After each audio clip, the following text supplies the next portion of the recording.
How's it going, everybody? It's Trey here, and welcome to Job Corps 411, the YouTube channel where I usually talk about things related to Job Corps and information about Job Corps and all that good stuff. Now, this is a new year. It's 2017, and I figured, why not introduce different types of content on the Job Corps 411 channel? I mean, why not? It's just different video formats is all. There's nothing major about it. Just adding additional content to the content I already make on the channel. A little variety doesn't hurt anybody, right? Right? Yeah? Yeah. So, what this pilot episode is, basically what it says in the title. This is Job Corps Rants, where I'm just ranting about things that I remember from my time at Job Corps that I absolutely despised and basically rant about for the entertainment of those who watch this kind of stuff. So, with that out of the way, let me go ahead and do a quick disclaimer here in case somebody gets too happy and say, oh, this ungrateful fuck is describing the good name of Job Corps. Oh, excuse me. This series is, of course, all based on my personal opinion alone. It's not necessarily 100% factual because there's always two sides to every story, and this is just based on my history. So again, the Job Corps experience is all variable, depending on personality and appearance and a bunch of other pitiful issues that I'll address in other episodes if this series gets off. But excuse me. This episode, I am going to rant about roommates. And oh boy, I had my fair share of roommates. Okay, so let's start from the beginning. So, as you all know, when you go to Job Corps, you have to have roommates. That's pretty much Job Corps law. There's no backing out of this. Sure, you can try to get yourself in a position where you just have only one roommate in independent living or a leadership position in the dorm, but starting out, you're going to have a couple of roommates. That's pretty much a given. If you're a girl, you're going to have roommates too, although it may not necessarily be as much as a guy will, because there's tend to be more guys than girls in Job Corps, obviously, because girls tend to have their shit planned out better than we do. But yeah, you're gonna have a roommate regardless. What I didn't like about roommates is not necessarily the roommates I had. There are some good ones, but a lot of roommates I had were really, really shit. Like, holy fuck, dude, I hated my roommates. Nothing against them personally, it's just that I'm not really a roommate guy. Like, I record this out of my bedroom. I don't like sharing. I especially don't want to share a space that's supposed to be what I've been trained as my own. Like, this is my bed, this is my room, everything in my room is mine. This is my space. Like, I didn't like that concept of having to share a room with other people I don't know, because that makes the line of trust so freaking heavy. Like, you have to trust that you can trust these people in the same room. Like, you have to trust that if you're changing your clothes, that they're not going to snap a picture of you changing. You have to trust that you can have your locker open or leave the dorm room open, and that your roommate won't steal from you. There's so much trust that you have to put into it. Although they'll be quick to say, you can't really trust no one. You're better off not leaving your door, leaving your shit unlocked, because you can't trust your roommates. And obviously that's true, but still, from my experience, I never had that much of an issue trusting my roommates. It's just that there's other things about the roommate system I didn't like the room leadership role. That's a role that I found very retarded, in my opinion, because of the fact how they want us to choose one of us in the room to be the voice of the room, to be the necessary leader.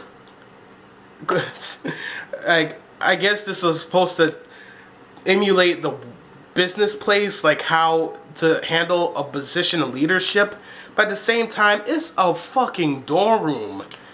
The only reason a dorm room leader, quote unquote, is necessary is either share news that the RA don't want to repeat to all the other dorm, like everybody in a single dorm, so have them represent the room in the dorm meeting.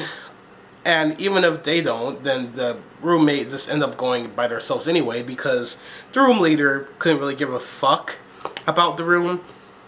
From my experience, the only time a room leader actually gave a fuck if money was on the line.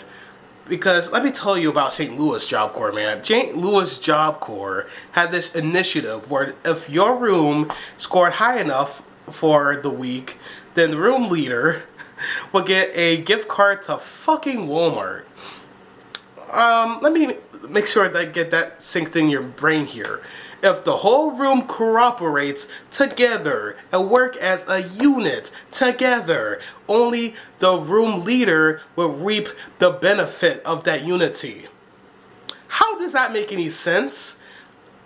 Why would anyone want to elect someone in that position knowing dang well that person will reap the benefits of their hard work? That makes no sense to me. So when I was St. Louis Job Corps and my roommate was getting pissy at me because I didn't fold my bed properly, which in itself was a retarded thing that we had to do, but because I didn't fold my bed properly, he got snappy because I was in the way of him getting his also precious Walmart gift card. Like, dude, you take that bullshit somewhere else. Like, I don't give a fuck if you don't get your Walmart gift card, kid. I'm not here for you. I came to St. Louis to get an advanced trade, which at the end of the day I didn't get because of other reasons. But again, I don't care. If this doesn't affect me, why should I care whether or not you get your fucking Walmart gift card? You're not my friend. You're not my ally. You're just a nigga I have to share a room with. The worst thing you could do is put my fucking bed upside down. And even then, I don't have to put up with your bullshit because I could just request a room change. The only reason I didn't like moving because of the fact that I snore and I still have a snoring problem, which could be contributed to either my weight or my tonsils that I never got removed, and mainly those two issues right there. Because of the fact that I have bad snoring, it gets hard to find roommates that's willing to tolerate that, because I know my snoring's not controllable. Most people know that snoring isn't controllable, but you have these close-minded ass people who think we do this shit on purpose. Like, we can't get a good night's sleep unless we have to snore up the entire room. Even though that's not how snoring fucking works.